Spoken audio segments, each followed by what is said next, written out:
अस्सलाम वालेकुम नाज़रीन, जहांज़ेब अब्बासी एक नए प्रोग्राम के साथ हाजिर है। चीफ जस्टिस ऑफ पाकिस्तान काजी फ़ाइज़ ईसा की अदालत में आज एक मरतबा फिर एक केस में माज़रत की गई है और ये माज़रत फ़राहमी इंसाफ में ताख़ीर की वजह से की गई है। ये केस क्या था, इसका बैकग्राउंड क्या है, इसके ऊपर डिस्कस करेंगे। और दूसरा हमारा मौजू ये होगा कि इमरान खान ने आज अडयाला जेल में गैर रस्मी गुफ्तगू करते हुए एक स्टेटमेंट दी है और उसमें उन्होंने कहा कि मुझे कोई पैगाम भिजवाया गया था कि आप जो जलसा है वो मनसूख कर दें। इसके पीछे क्या कहानी हो सकती है? पीटीआई के जलसे के हवाले से बड़ी कंट्रोवर्सीज़, बहुत ज़्यादा बातें हो रही हैं, तो इसके ऊपर एक ओपिनियन आपसे शेयर ज़रूर करेंगे। तो तफसीलात में जाने से पहले एक रिक्वेस्ट आपसे ये है कि हमारा चैनल सब्सक्राइब कर लें ताकि नई आने वाली वीडियो या अपडेट आपको बर वक्त मिल सके। तो सबसे पहले इमरान खान का जो इशू है उसके ऊपर डिस्कशन करते हैं। आज 190 मिलियन पाउंड केस में मुख्तसर सी हेयरिंग हुई उसकी, और उसके बाद सहाफ़ियों से गैर रस्मी गुफ्तगू हुई। उस इंटरेक्शन में कुछ बातें इमरान खान ने वही पुरानी की कि जी फैज़ हमीद का ट्रायल ओपन होना चाहिए। हालांकि मिलिट्री की हिस्ट्री में अपने किसी रिटायर्ड फ़ौजी के या हाज़िर सर्विस फ़ौजी के ट्रायल, ओपन ट्रायल के हवाले से अभी तक कोई प्रेसिडेंट नहीं है। इमरान खान ख़ुद इस मामले को ये कह चुके हैं कि ये फ़ौज का अंदरूनी मामला है। फिर उसके बाद यू टर्न लेके उन्होंने ये कहा जी कि ये मुझे फंसाने की कोशिश की जा रही है। तो बहरहाल वो यू टर्न कहें इसको या बेचैनी या इज़्तिराब कहें, ये तो बहरहाल आगे चल के आने वाला वक्त ही इसको साबित करेगा। लेकिन इमरान खान ने ये ज़रूर कहा है जी कि मुझे पैगाम भिजवाया गया था जी कि आप ये जलसा मुलतवी कर दें। तो जब फिर ये पूछा एक सहाफ़ी ने, जो इस वक्त तक रिपोर्ट हो रहा है कि आपको ये पैगाम क्या हुकूमत की जानिब से किसी ने भिजवाया था कि आप जलसा जो है वो मनसूख कर दें, तो वही वो जो पॉलिटिकल बयानियाँ इमरान खान लेके चल रहे हैं कि जी मैं फॉर्म 47 वालों से बात नहीं करता। तो इससे फिर एक ये शुबा पैदा हुआ कि फिर ये कहीं और से पैगाम आया था। तो इसके ऊपर बहुत ज़्यादा डिस्कशन शुरू हो गई है कि इमरान खान जो है उनको ये पैगाम किसकी तरफ से भेजा गया था। तो एक राय इस पर यह भी कायम हो रही है कि ये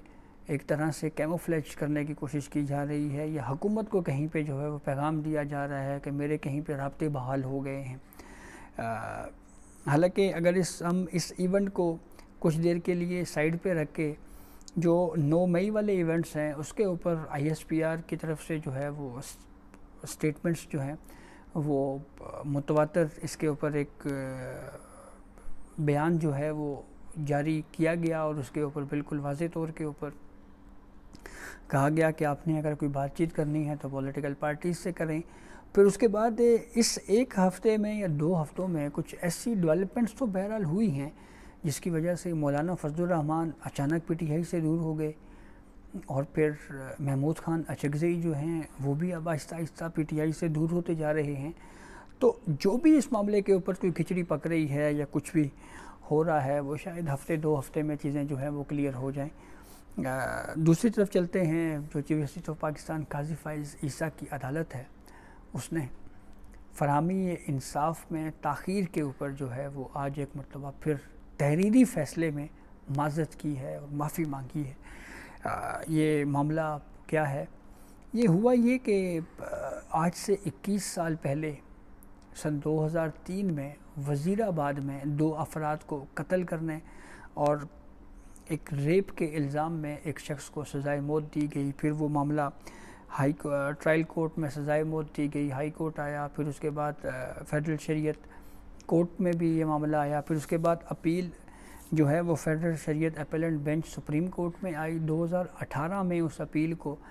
इब्तदाई समाअत के लिए मंजूर किया गया। 6 साल ये केस समाअत के लिए फ़िक्स ना हुआ,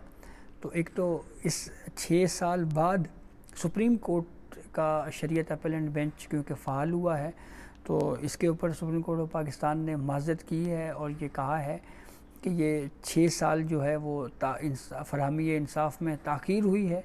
इसके ऊपर हम माफ़ी मांगते हैं या हम माज़रत चाहते हैं। रिग्रेट का लफ्ज़ जो है वो इसके लिए इस्तेमाल किया गया है। और फिर उसके बाद اس فیصلے میں ایک اور بڑی انٹرسٹنگ جو ایک پیرا ہے وہ گرمیوں کی چھٹیوں کے حوالے سے ہے کہ یہ جو ججز جو ہیں وہ گرمیوں کی چھٹیوں کو بڑی ترجیح دیتے ہیں یا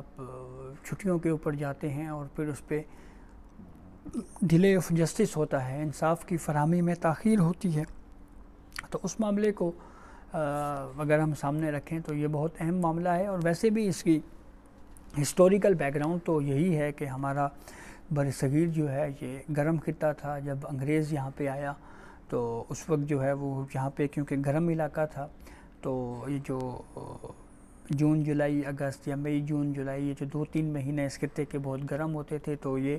انگریز جو ہے وہ چھٹیوں کے اوپر اپنے ملک انگلینڈ جاتے تھے، لیکن وہ روایت اب تک جو ہے وہ چلی آ رہی ہے۔ تو بہرحال اس کے اوپر ویسے جو پاکستان قاضی فائز عیسیٰ کی سربراہی میں جو 5 رکنی شریعت اپیلنٹ بینچ ہے، اس نے اپنے اس فیصلے میں یہ کہا ہے کہ جو گرمیوں کی چھٹیوں میں بھی شریعت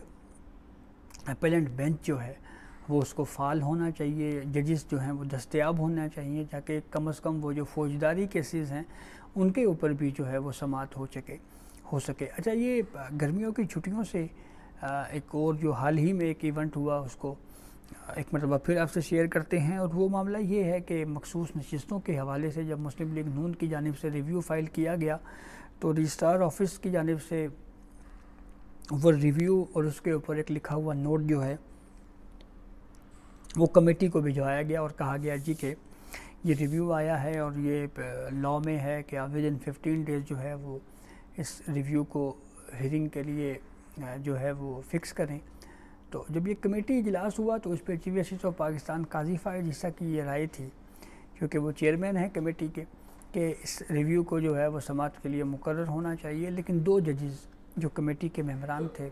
جسٹس منصور علی شاہ اور جسٹس منی بختر، ان کی جانب سے یہ رائے دی گئی کہ ایک تو تفصیلی فیصلہ نہیں آیا، اور تفصیلی فیصلہ تو خیر ان 8 ججز نے ہی جو اکثریت میں جنہوں نے فیصلہ دیا ہے وہ جو اس کو 2 ججز نے کہا جی کہ یہ کریٹ کیا گیا ہے یہ ریلیف پاکستان تحریک انصاف کے لیے، تو تفصیلی فیصلہ تو انہوں نے ہی بہرحال لکھنا ہے۔ دوسرا یہ کہا گیا جی کہ ہمارے کچھ ججز جو ہیں وہ بیرون ملک میں ہیں، اویلیبل نہیں ہیں، چھٹیاں ہیں، اور رولز میں ہے کہ ایک دفعہ چھٹیاں جو ہیں ان کو نوٹیفیکیشن جاری کر دیا جائے تو اس کو دوبارہ ریورس نہیں کیا جا سکتا۔ تو رولز کو اہمیت دیتے ہوئے پھر ریویو جو ہے وہ ہیرنگ کے لیے فکس نہ ہو سکا، اور پھر اس کے بعد یہ جو ابھی فیصلہ جس کا میں نے آپ کو حوالہ دیا کہ 21 سال کے بعد جو ہے وہ سپریم کورٹ کے اس 5 رکنی شریعت اپیلنٹ بینچ نے جو ہے وہ قتل کے ایک وقوعے کو کنکلوڈ کیا ہے، اور اس میں پروسیکیوشن کی ناقص تفتیش کے اوپر بات کی گئی ہے کہ اس سے جو اصل کرمنلز ہیں وہ اکاؤنٹیبل، یا اصل کرائمز جو ہیں وہ اکاؤنٹیبل نہیں ہوتے، اور اس کے ساتھ ساتھ سپریم کورٹ آف پاکستان کی جانب سے یہ بھی کہا گیا ہے کہ ججز کو بھی جو ہے وہ فراہمی انصاف جو ہے اس کو ترجیحی بنیادوں کے اوپر انصاف کی فراہمی کو یقینی بنانا چاہیے۔